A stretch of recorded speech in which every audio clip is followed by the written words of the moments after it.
Kamusta mga idol? Eto, pumunta tayo sa Pugmagkat. May pupuntahan tayo sa Wellmart. Ito yung mga kainan ng mga Chinese, Korea. Susubukan natin yun. Kung makikita niyo yung place niya, ang ganda, oh, ang laki, oh.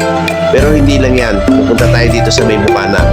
Ito yung tinatawag na Dangi Korean Delight. Yan.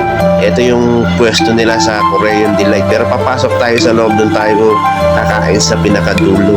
Yan. At eto, namimili na yung kumpare ko. Ayan.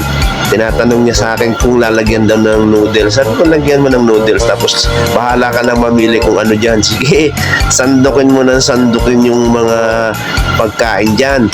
Bahala ka na pare. Basta ang usapan dyan is 1 kilo, 79 real. Kung sumobra man, siyempre, susobra din. Ayan na. Kumuha na ng noodles. Dinagdagan pa, ginawa pang 2. Kasi 4 kami dyan. Eh, hindi naman namin akalain na yung 1 kilo palang ganyan is marami. Pero papakita ko pa rin sa inyo sa dulo kung ano yung pinaka finished product niya doon sa pinakasandok namin. Bahala ka lang mamili niya kung ano-ano, fishbowl o ano ba naman, crab, bahala na, diba? Hindi ko naman alam kung ano yung mga pagkain nila dyan. Eh, di sandok lang na sandok si kumpare. Basta sabi ko, pare, sige, bahala ka, punuin mo yan. Punuin mo ka, kung ano makikita mo dyan masarap sa mata, ilagay mo, sige, bahala na kung ano magiging lasa nan. Hey, naandyan na yan eh, basta bayaran natin kung ano yung magiging kilo na, no, di ba? O ayan, sige, lagyan mo pa rin yan, lagyan mo ng lagyan, walang problema yan, sabi ko din sa kumpare ko, ayan na. At ito yung mga menu na maaaring maging maging output at nadagdagan pa, sige, hindi pa rin pala siya tapos, tira ng tira, ayan, ang layo pa namin, no?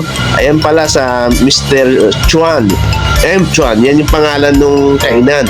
O, tuloy-tuloy pa rin ang lagay ni kumpare, wala pa rin paltos, sige lang, punuin mo hanggang gusto mo pare, basta 1 kilo lang ha, 79 real 1 kilo, tandaan niya, pero ganito kadami yan, tinan nyo, makikita nyo mamaya yung output na yan, napakadami, grabe, hindi namin naubos masyado.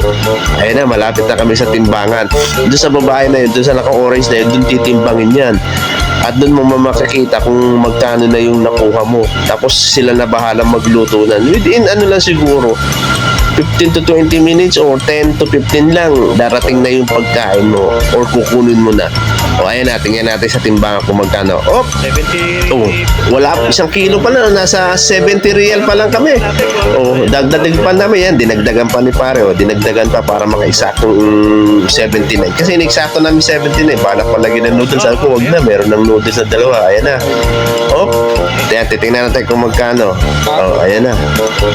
Oh, ayan, sinasabi nung tindera, baka gusto nyong gawing 2 bowl. Oh, sige, hatiin natin, gawin yung 2 bowl yan para hindi naman sa malaking bowl nakalagay. Ginawa namin dyan, nirequest namin 2 bowl, ayan. Tapos ito yung babayaran namin, oh, 1.124 kilos, ang per kilo is 79, bali ang total namin is 89 kasi sumobra kami na 1 kilo, pero okay lang yan. Ayan na, binabayaran na ni pare. Oh, ayan na, oh, ayan na, tandaan niyo yan, oh, dito yung order tsaka pick up, okay?